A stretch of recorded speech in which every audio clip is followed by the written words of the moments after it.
So I don't know if you've by chance noticed, but Greek retellings have been pretty hot in recent years. Of course you've noticed. And of course, our couple du jour in these retellings has been Hades and Persephone. And we're not even finished with those retellings, as many of us are anticipating the Madeline Miller interpretation. But we have also seen the introduction of series retelling Greek mythology through a romance lens, most notably a couple of series that actually started with Hades and Persephone retellings, the Gods of Hunger series from R.M. Virtues and the Dark Olympus series from Katie Robert. But we are not going to be talking about the Hades Persephone retellings today. We are going to be talking about the Aphrodite Hephaestus books. And you may be saying, Melody, Aphrodite and Hephaestus do not have a clear-cut happily ever after, and that is exactly what I was drawn to in these retellings as well, especially knowing that I trusted these authors. So I was very interested to see what perspective, what storytelling perspective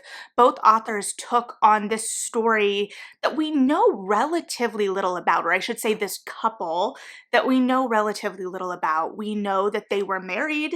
We know that it was a marriage of convenience. We know that it was a marriage marked by infidelity and contentiousness, and most notably, we know it was a marriage that did not have a happily ever after. So how are we going to take this couple and move them to the promised happily ever after of a traditional romance? Additionally, we have the characters themselves, Aphrodite, the goddess of beauty and specific kinds of love, and Hephaestus, a god most notably associated with blacksmiths, but also a minor god in terms of how we think of like the big players on Olympus, and most notably Aphrodite herself. And additionally, something I was very intrigued by going into this, Hephaestus is a god known to have a disability, and how the portrayal of that has morphed and evolved over the years. In the kind of classical sense, there very much was this juxtaposition of Aphrodite's kind of conventional beauty with Hephaestus. We're not really going to dive into the analysis here, but more look at how this story and the kind of outline of this story, because it feels like an outline is really all we have, was transposed onto these romances and how they were interpreted by these romances, and potentially more notably how these romances were in conversation with the original myth, or how they twisted the original myth with specific choices in order to tell the story they wanted to tell. Caveat that while I know a decent amount about mythology, I wasn't the mythology kid in middle school, high school, so if that was you, feel free to chime in below with your interpretations. But I do have the Emily Wilson translation of the Odyssey here, and this is where we get, well, the Odyssey is where we get the most notable story regarding Aphrodite and Hephaestus. This is in book 8, starting around line 260, though probably closer to 265 with the story itself, because it's a story within a story kind of setup here. But this is telling the story of Hephaestus capturing Aphrodite, cheating on him with Ares via the golden net, and one that notably doesn't appear in either Cruel Seduction by Katie Robert or Keep Me Close by R.M. Virtues. Where it does appear, before we jump into these two titles more specifically, is in Lovely War by Julie Berry. Now, I have not finished this book. I have read the kind of golden net section because it takes place at the beginning of the book, but this book is a historical fiction that features two different love stories taking place in either world war that is framed by this Greek mythology, so I definitely need to swing back and actually finish this book. So without the main story we have of Aphrodite and Hephaestus within mythology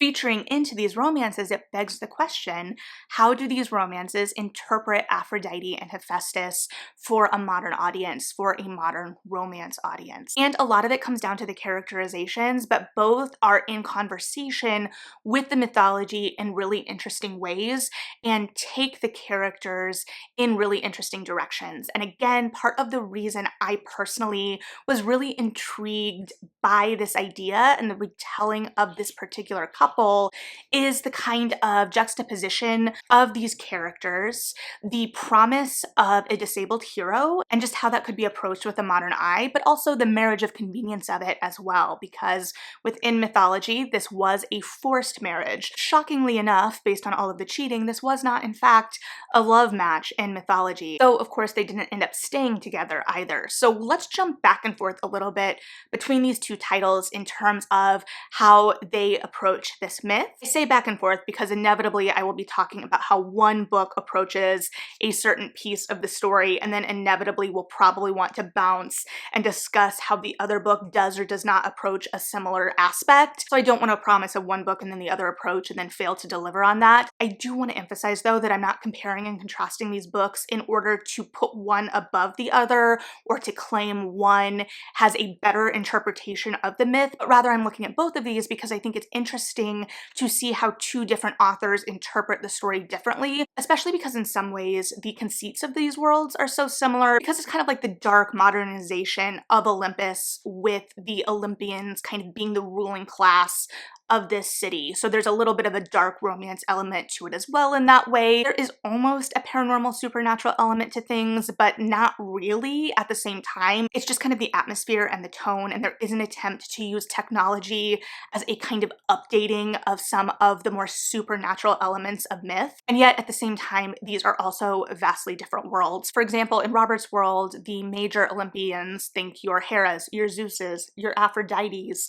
your Hephaestuses, are titles that you inherit, you're elected to, or you obtain by force. In Virtue's world, these characters are kind of operating as a ruler that correlates to their Olympus title within mythology, but in a way that has been updated, and they just kind of operate within this city and world in similar ways to how that character would have operated within Olympus, but with updates and what have you. So very similar, but very different at the same time. And the titles of Roberts' world are notable in this book, Cruel Seduction, because we start to see a lot more of the plotting of the series itself being moved forward in this book, and both our Aphrodite and Hephaestus in this book came into these titles over the course of the series. So the Aphrodite we have here is not the Aphrodite we had in Cupid and Psyche's book, and the Hephaestus we have here we just saw come into this title at the end of the last book,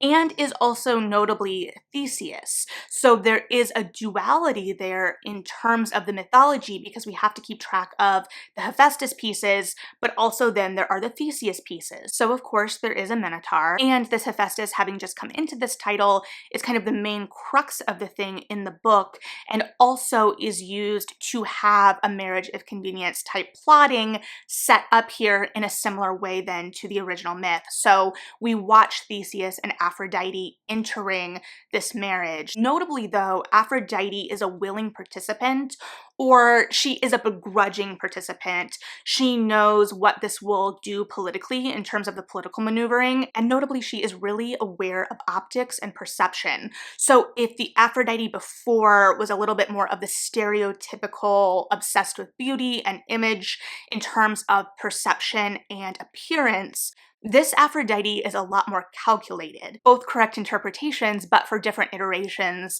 of this particular title in this world. Additionally, going back to how Hephaestus gained this title, he gained it by force, which upsets the balance of the world in terms of introducing this as a possibility to the wider public, but he was also injured in this fight, and so his injury and his disability is very recent within this book and this world, and is something he is getting used to. This is notably different from Virtue's interpretation, which we will get into more in a little bit. So here we have a Hephaestus who is trying to learn to play by the rules of this new world, or figure out how to operate in this new, much more calculated world. So while we don't have a net scene, we do have to watch him kind of get up to speed in terms of matching Aphrodite in public perception. And he ends up getting help in this arena from Adonis, who Aphrodite was in love with in this book and had to leave behind, had an ongoing on-again, off-again relationship with, and had to leave him behind in order to marry Hephaestus.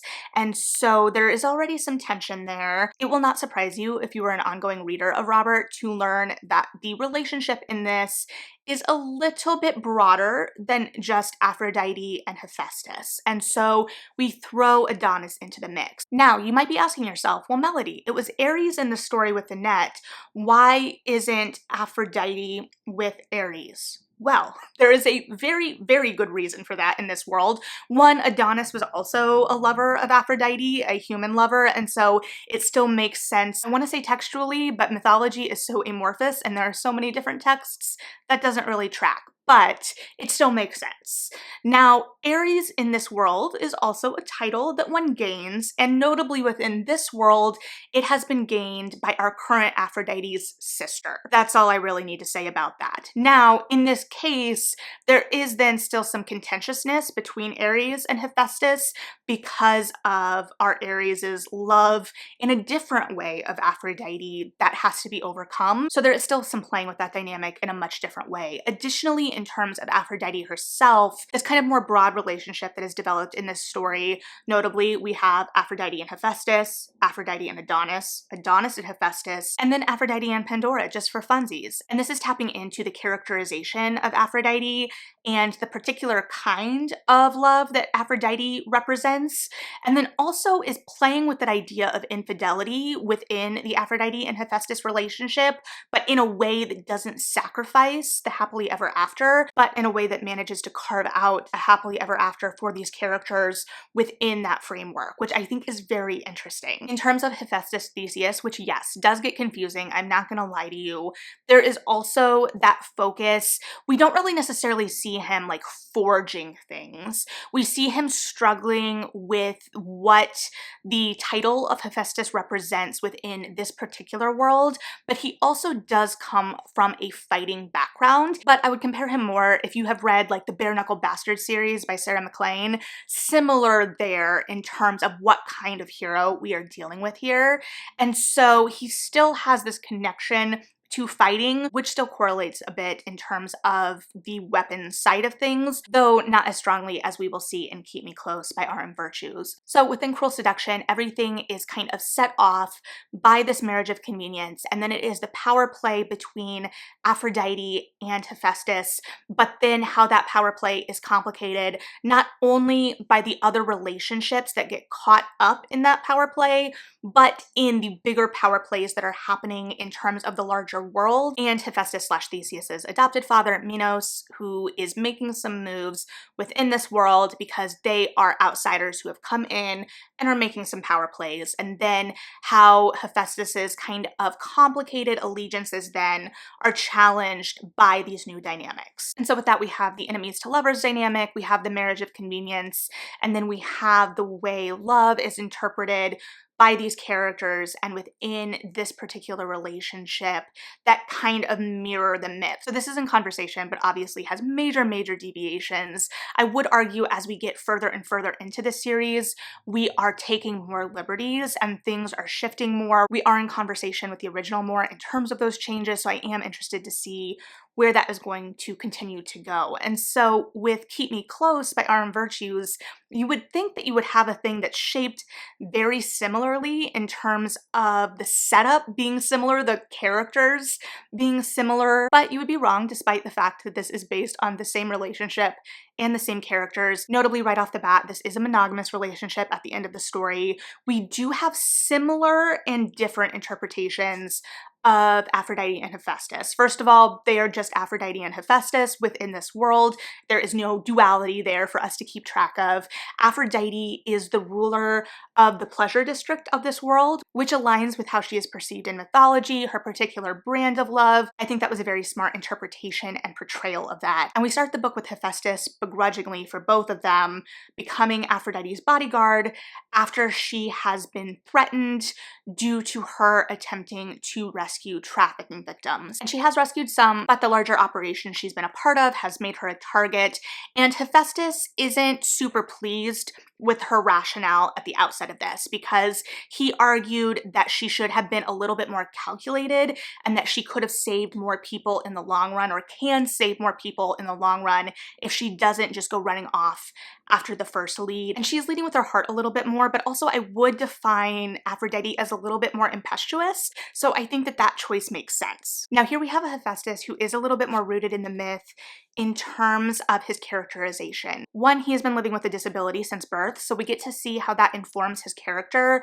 but he isn't defined by it. Also, he has a history of arms dealing, which you might be like, Melody, that's pretty extreme, but Hephaestus was the god of blacksmiths and was known for arming Olympus, so I actually think that that's pretty right on the nose. Additionally, there's a plot line surrounded around the idea of Zeus being Hephaestus's father and him kind of grappling with that in relation to what we saw of Zeus in the first book, but also the idea that Zeus isn't his father, or Hephaestus knows that Zeus isn't his father, which again is a question of mythological interpretation, though Virtue's answer I do think is different than any of the mythology I have come across, but still it is in conversation with that original mythology in that particular way as well. Here we do see Ares, and we see Ares pursuing and continuing to pursue Aphrodite, but notably while there is that history there within the world of this book, Aphrodite in this book is no longer interested in Ares, and we see Ares really trying to change her and control her in a way that we do not see Hephaestus doing. We also have cameos or active participation in the narrative from other mythological figures.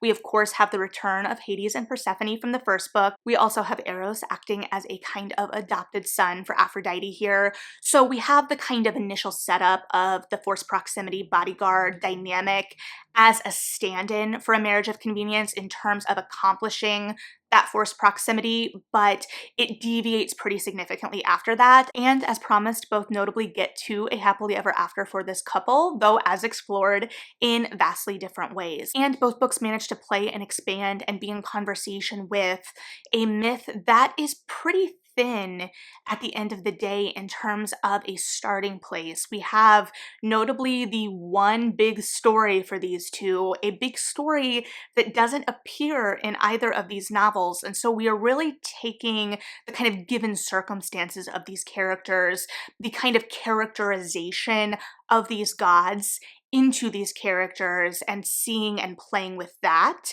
and seeing what we come up with and how we get that to the happily ever after. So if you have read either of these, I would be very interested to hear your thoughts on these interpretations. If you have very strong opinions on the Aphrodite and Hephaestus myth in general, let me know. I know this wasn't a super textual line-by-line deep dive by any means, very much a kind of broad strokes, but again, we were kind of looking at the overarching here, and it was that kind of broad stroke interpretation. So I'll let you go ahead and read the books to find out more, but thanks for hanging out and listening what I have to say, being interested and what I have to say about books. If you want to leave me a comment, like, subscribe, go ahead if you feel like it. It really does help me out. It makes me feel like I'm not just shouting into the void, if nothing else, but no pressure. As always, thanks for hanging out. Read something good, and yeah, bye.